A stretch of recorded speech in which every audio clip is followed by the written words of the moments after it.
সন্তোষ trophy জিতে আসার ৭২ ঘন্টার মধ্যেই সরকারি চাকরির দরজা খুলে গেল ২২ জন ফুটবলারের সামনে। আইএফএ দপ্তরে হাজির সরকারি প্রতিনিধিদের দল। রবি হাঁসদারা সই করলেন চাকরির নিয়োগপত্রে।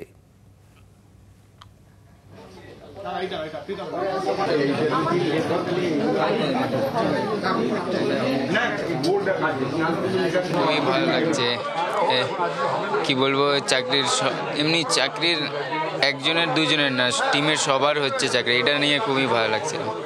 এটা আমরাও করেছি, নিশ্চয়ই এটা শুনে আরও পরের বছর আরও ভালো টিম হবে।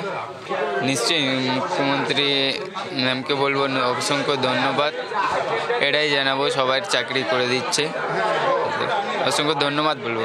সবাই মিলে যেটা স্ট্রাগল করেছি তার প্রাইজ তো আমাদের দিয়ে যায় চিফ মিনিস্টার, যে উনি ২৪ ঘন্টার মধ্যে ডিক্লেয়ার করে দিয়ে যায় যে আমাদের ২৪ ঘন্টার মধ্যে ডিক্লেয়ার করে দিয়ে চাকরির কথা। তো এবার দেখি কত তাড়াতাড়ি হয় চাকরিটা পাওয়া যায়, আরও ফ্রিলি খেলতে পারবো, কারণ একটা সিকিউর হয়ে গেল না চাকরি পেয়ে, তো আমরা তখন ভাবতে পারবো না আরও হাই লেভেলে খেলা।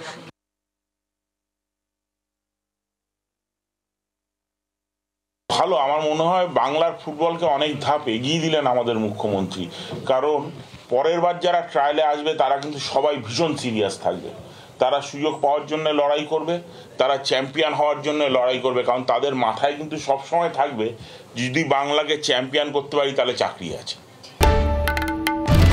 বাংলার আওয়াজ, বাঙালির আবেগ, জি ২৪ ঘন্টা।